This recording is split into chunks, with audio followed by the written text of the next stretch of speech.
lot of politics going on Mika, this front morning. page of all the paper. We're going to get to another loss for Donald Trump, but the front page of all the New York papers talking about Mike Bloomberg switching on stop and frisk.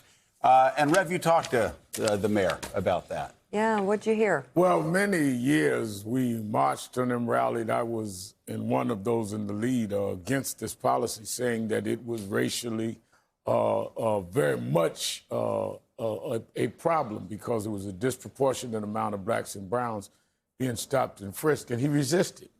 So when he called me yesterday right after the sermon, I said to him that whether it was politically motivated or not, because clearly he's getting ready to run for president, we feel, it was an important statement because the national effect, many cities picked up stop and frisk as a policy based on New York, the biggest city.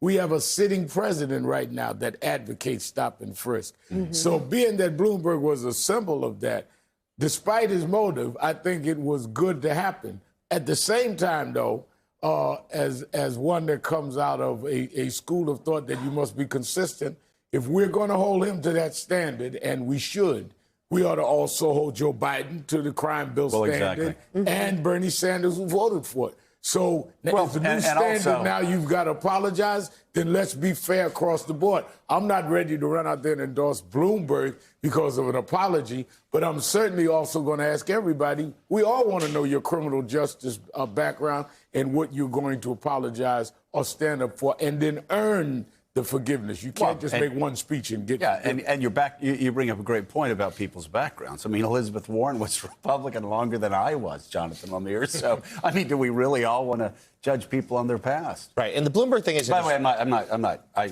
That's just sort of about... that is writ large across the Democratic field in general. I'm not talking specifically about stop and frisk. It seems like an awfully convenient, some would say. It's Joe, I have one correction. You didn't leave the Republican Party. They left you. Amen, that's brother. right. Amen. And all the people said?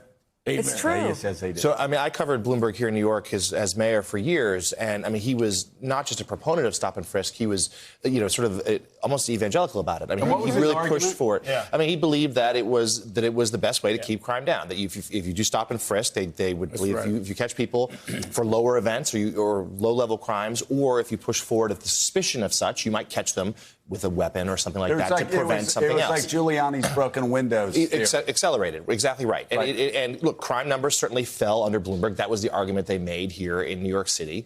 But of course, as the Rev and others pointed out, it was disproportionately targeting people of color, and that it became a real issue. Now, at the end of his term, when there was sort of legal action started, like the practice started to fade, but it was something that he really believed in and stubbornly refused to apologize for, even as the NYPD started to move away from it at the end of his time, even as his successor, Mayor de Blasio, pushed away from it. The Bloomberg never would back down from it. And I think now we need to look at this, obviously. The timing is such. He's expected to announce his likely run for president at any day. This is certainly a convenient time to do this. It is certainly a step, it would seem, that he's very serious about this run. Frankly, more of an important step than getting on a ballot in Alabama. Right. This is trying to get himself in line with where the Democratic Party is. But it was interesting to see yesterday how many people interpreted it as simply being sort of cravenly political. Well, it was. So the problem with it is that he even at the end of his term, I mean, he's a guy driven by data. Exactly. Even at the end of his term, Mike,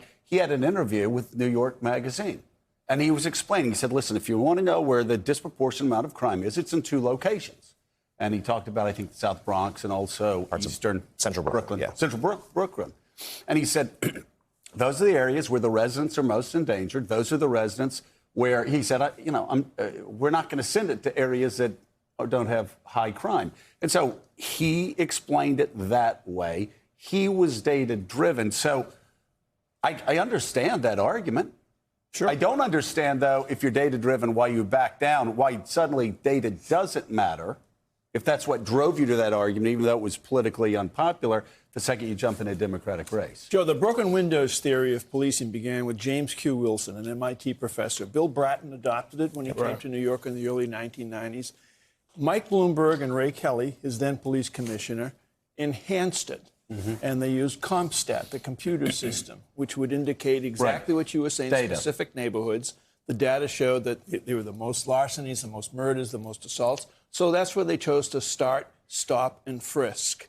Except one thing happened. They never checked the data as it progressed to find out that fully 90% of the people being stopped and frisked were 14, 15, 16-year-old young men out on a Saturday night, a Friday night, a Tuesday night, didn't matter. Right. And it overwhelmed them. The stunning thing about this, I think, to me, looking at it, was that Mike Bloomberg, who so vociferously backed this policy for years after he left the mayoralty, all of a sudden, boom, turns around. Well, But those the other numbers, part of it was- those numbers about minorities being overwhelmingly targeted were out there. For a data-driven guy, those numbers were there in real time. There were reporters covering that story in real time. Yeah. I'm And sort it of was established in surprised. court because the Center for Constitutional Rights, New York Civil Liberties Union, they all proved this in court. And even in white areas, majority white neighborhoods, where the crime was not that high, the majority of the people stopped and frisked were blacks who were just going through the neighborhood, and browns. So clearly there was a racial element, and we argued this all the way up until he turned around the other day. This year he was defending. Yeah, Gene. I just got a problem with it. Gene. A couple of things. The Rev is right.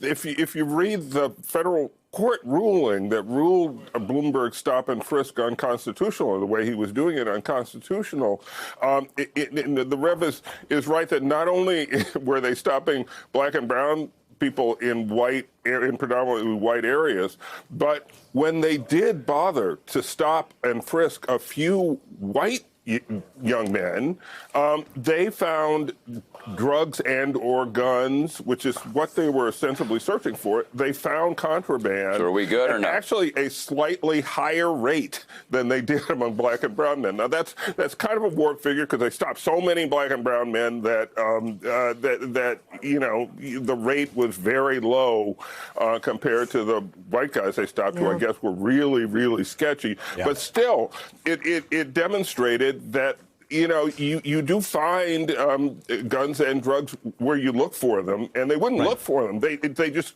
even after the ruling, Bloomberg, you know, wouldn't allow that, you know, that it wouldn't kill him to stop and frisk some white guys too, and he wouldn't do it. Thanks for checking out MSNBC on YouTube, and make sure you subscribe to stay up to date on the day's biggest stories. And you can click on any of the videos around us to watch more from Morning Joe and MSNBC. Thanks so much for watching.